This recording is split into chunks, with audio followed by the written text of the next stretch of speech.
Words are a form of science. It makes you feel a certain way when they're spoken. Words carry energy. And with this energy, you can make great things happen or bad things happen. And this is why words are powerful. There's a spirit behind every word that you say. So when we use the N-word in our community, that word degrades Black people. Whether it's used in music or in everyday expressions, how it's used. Even if someone is using it, thinking that it's an endearing type of expression, the truth is that it's not.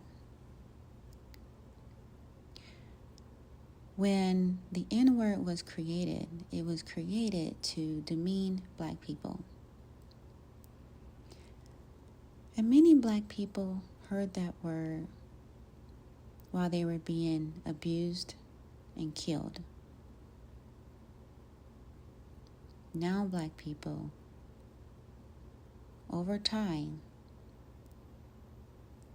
have been so ingrained with that expression that they now use it to demean themselves. And the fascinating thing about this is that consciously people are aware of the word and they think that they use this word with their own intentions as an endearing statement. But the truth is that subconsciously it is used the same way in the spirit in which it was created. And we can tell.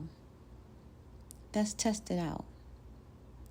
If you use the N-word to describe someone, we know in the Black community it's saying something negative about them.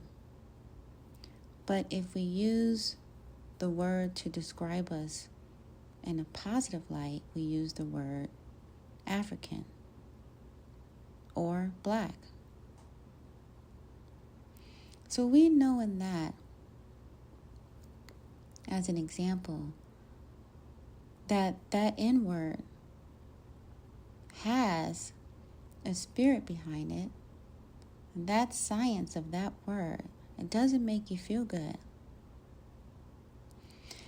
And let's test it out again. How does the word or the expression sound when you say, I have an African heritage? That sounds good, right? But if you say, I have a ninja heritage, that doesn't sound good, does it? Nigga heritage doesn't sound good. I had to say the actual word for you to actually hear the impact of how it makes you feel. I tried not to say it at first, so I said ninja, but I had to express exactly how it sounds. Is there a nigga cuisine? Of course not. There's an African cuisine. There's African Jamaican cuisine, African American cuisine. We have to take our time to critically think about words that we use to describe ourselves. If we don't get a hold of understanding the power of words, then we will be doing our children a disservice. No one has to disrespect us if we're disrespecting ourselves. No harm is going to come from other people because we're harming ourselves. In the Black community, we do have a saying, but I think this is a universal saying. Sticks and stones may hurt my bones, but words may never harm me. Something like that. Well, clearly words do hurt because words have power. You can speak powerful things over your life through a positive lens or a negative lens. What are we doing? I want you to take time to think. Let me read something for you really quick. There's a book that I have. It's called Without Sanctuary. I'll read a quick part. It says, after learning of the lynching of her husband, Mary Turner, in her 8th month of pregnancy, vowed to find those responsible. She swore out warrants against them and have them punished in the courts for making such a threat. For making such a threat, a mob of several hundred men and women determined to teach her a lesson. After tying her ankles together, they hung her from a tree, head downward. Dousing her clothes with gasoline, they burnt them from her body while she was still alive. Someone used a knife, ordinarily reserved for splitting hogs, to cut open the woman's abdomen. The infant fell from her womb to the ground and cried briefly, whereupon a member of the mob crushed the baby's head beneath his heel.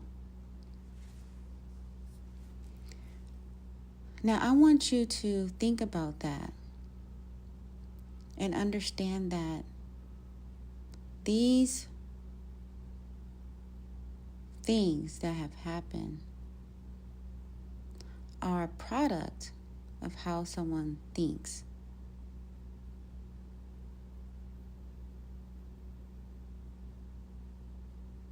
So we must remember that those who created this word,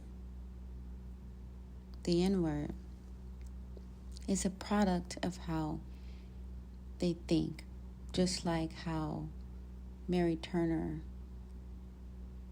was burned alive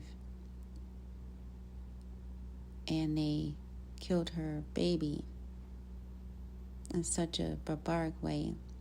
That's a product of how someone thinks. So when you say the N-word, now you have accepted that way of thinking, and now you abuse yourself with the same energy and how it was created. You abuse yourself with that same spirit. So, with that being said, what I want you to know is that we can change this. We could change it because all we have to do is choose to make the effort to protect the children from the use of the N-word. That means you don't allow them to listen to that music. That means you don't purchase that music. That means you teach them about the history of the word. Because remember, children, they're learning from you. You are their first educator. And they're looking to you for guidance. So I encourage you today to not only remember history, but you to also educate yourself so that you may educate the children and build them up with a cultural identity that will give them not just pride, but strength. A cultural identity that will give them confidence and self-love. It's up to you, parent. It's up to you, Black adult. You can do it. But you must change your own paradigm. And think about why you think the way you think. Why do you do the things the way that you do them? And when you take out time to critically think, if you are guilty of using the N-word in your normal expression, and particularly around the children, then it's time for you to make a change. Okay, I'll leave it there. Have a wonderful, beautiful, blessed day, and imagine the possibilities of what our future can be as Black people if we just choose to educate our children. My name is Tiffany Lang, and I love you.